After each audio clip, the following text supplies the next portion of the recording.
This is the pinball machine that introduced me to the hobby. 12,000 were made, and this exact one has been in my family since I was small enough to crawl inside of it. The game was turned on, and when I got shocked, the magic of pinball and the power of electricity combined to give me the superpower of being a pretty mediocre pinball player. This game was one of the first pins to have a movie crossover. It has 10 drop targets on the playfield, and my first love on the back glass.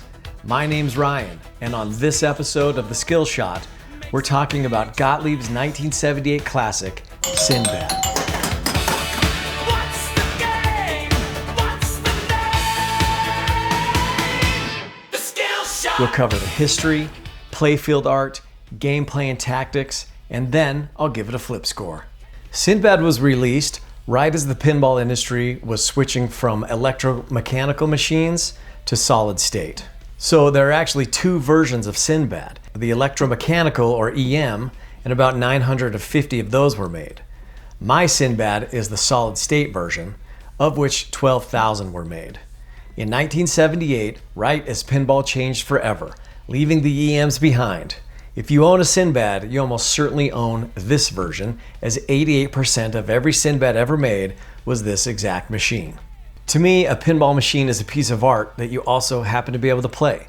So let's start with the art and history of this game and the girl who jump-started me into puberty. In 1977, Columbia Pictures released a movie called Sinbad in the Eye of the Tiger. It was the third movie in the Sinbad trilogy from filmmaker Ray Harryhausen. It had stop-motion creatures, a bronze minotaur, a giant walrus. If you haven't seen it, that's fine. The game has aged much better than the film.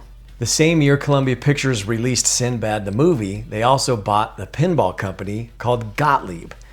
And almost immediately, Gottlieb made a Sinbad pinball machine. This was one of the very first pins ever built around a current Hollywood film, with the studio that made the movie owning the company that made the pin. And that kind of vertical synergy was new. Sinbad the movie was on screens, and Sinbad the pinball machine was in arcades. This was the prototype for what the industry would eventually become. Stern's Lord of the Rings, Jersey Jack's Hobbit, every Marvel pin, every Star Wars pin you've ever played, Sinbad paved the way. Sinbad isn't the most complex game out there. It's from 1979, and it was great for its time, but the rule set isn't as deep as modern games. Basically, what you want to do with Sinbad is when you hit this first target, the 2X lights up.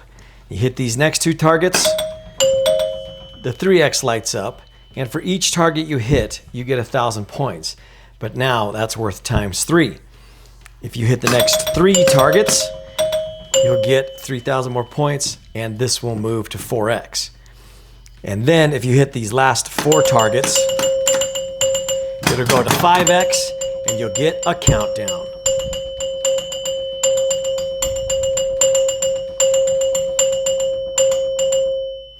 There are a couple other ways to get points in Sinbad. If you rip this spinner, one of my favorite things in the game, because the swords are opposite of each other, so as this baby spins, it looks like they're crossing, little optical illusion. And every time this spins around, this little light advances. And once it makes it all the way, you will add, one of these will move up by 1,000 points. You can also make these lights advance by rolling the ball over these targets along this chute. So there's 2 ways that I like to play. If you're really trying to focus on points, then obviously we're all trying to focus on points, right? Then you go in the order I just showed you. Get the 2X, get the 3X, get the 4X, get the 5X.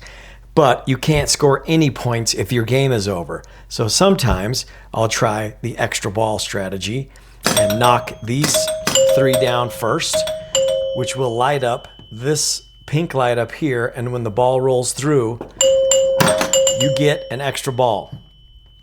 You can also shoot for these 4 targets, which will light up this red light, but this light jogs on and off with the pops. Ow!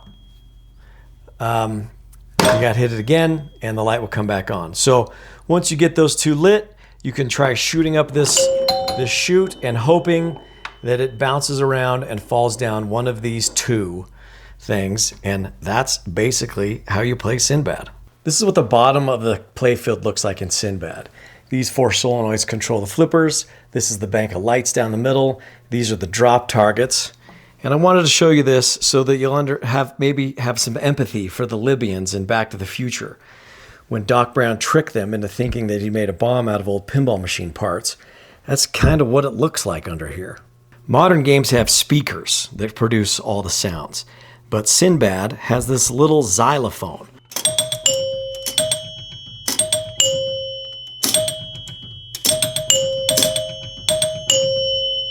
One of the things I love about pinball is it's a game, but it isn't a video game. It's analog. There's a real ball, there's real physics involved, and the fact that Sinbad has this little xylophone instead of a speaker playing pre-programmed sounds makes this game even cooler.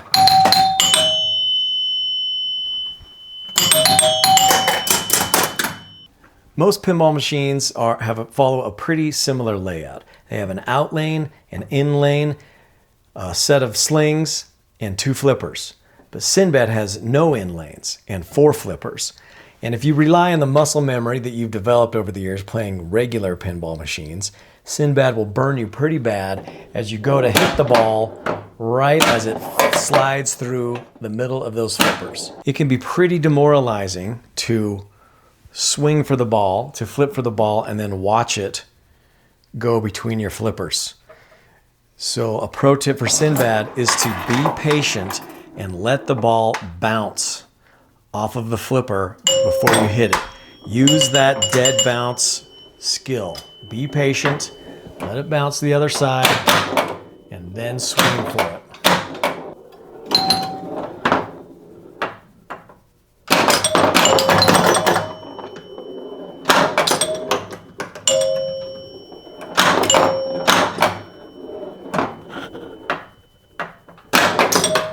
So that's Sinbad. Now let's give it a flip score. 5 categories, 20 points each, and the first category is shots.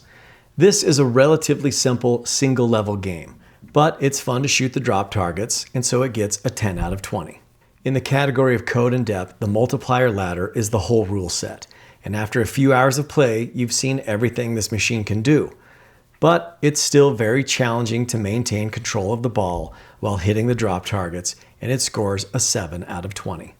In the category of theme, the Columbia Pictures tie-in is real and historically interesting, and because I fell in love with the girl on the glass, it gets a perfect score of 20 out of 20. It's my show, deal with it. In the category of build, the game is based on Gottlieb System 1 hardware, and the known issues are connector pins and battery leaks, not catastrophic failures if you catch them in time. The community has documented every fix, and the parts are still available. After almost 50 years, this machine still works, and so it gets a 17 out of 20. In the category of resale, the solid-state Sinbad can be picked up for around $1,200, and the floor on that price has been stable for years. You can buy this machine, play it, sell it, and lose almost nothing. I'm never selling this one, so to me that number doesn't matter. But if you're thinking about buying, you don't need to worry about it dropping in value. And so it scores an 18 out of 20 for resale. Total it all up, and Sinbad scores a 69 out of 100 total points. On paper, that's a B-, but the FlipScore doesn't have a section for nostalgia. And sometimes that's more important than anything else on the list. If you have childhood memories of playing a game in an arcade or at a friend's house, that's likely the game you want over anything that's currently being produced. Of the pins I'll be reviewing on this channel in future episodes, this is the cheapest by a lot.